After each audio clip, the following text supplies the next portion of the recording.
Let's talk about some of the unexpected perks of being legally blind, because there are a few. I will never have to be the designated driver. This was definitely a bit of a stretch, because it'd be nice to drive the rest of the time, but hey, on a wild night out, I can be the wildest of the bunch. When I'm being a responsible blind person and using my cane, which is not most of the time, I have a built-in self-defense weapon. It kind of forces you to develop a creative mindset. When most things in your day-to-day life require a little extra navigation and approaching it a little bit differently, maybe going back and trying things a few times, that will just kind of naturally bring about a creative problem solver. And in addition to developing the creativity to be a good problem solver, I've also been blessed with the patience. Because sometimes just because you have a good idea doesn't mean that the problem's automatically solved, and it can take a lot of patience to go back to the problem, back to the drawing board, reapproach things, tackle things from a new angle. And for me, just finding the door to the building to go into my doctor's appointment can be an exercise in creative problem solving. But if I just gave up, I'd be screwed.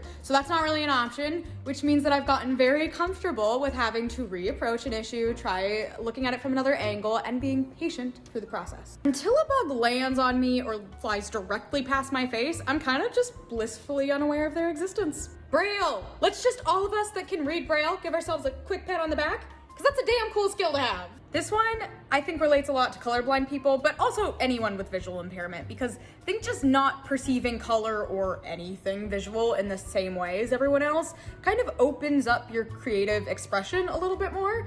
As a child, I was drawing people and coloring them in purple. I didn't know I was doing that, but how creative. There are a lot of scholarships out there for the visually impaired community. Now, I live in the state of Iowa, which is a notoriously accessible place for blind people to live, so this may not be true everywhere, but I was able to have the first 4 years of my college almost completely paid for because of my visual impairment. There's a shockingly low percentage of blind high school graduates who end up going into secondary education, so if you're thinking about it, do some research or message me. I will do the research for you. There's just a good chance you could have a fat chunk of change thrown at your education, so if it's something you want and money is what's holding you back, seriously reach out. Obviously, I get picked up for every date.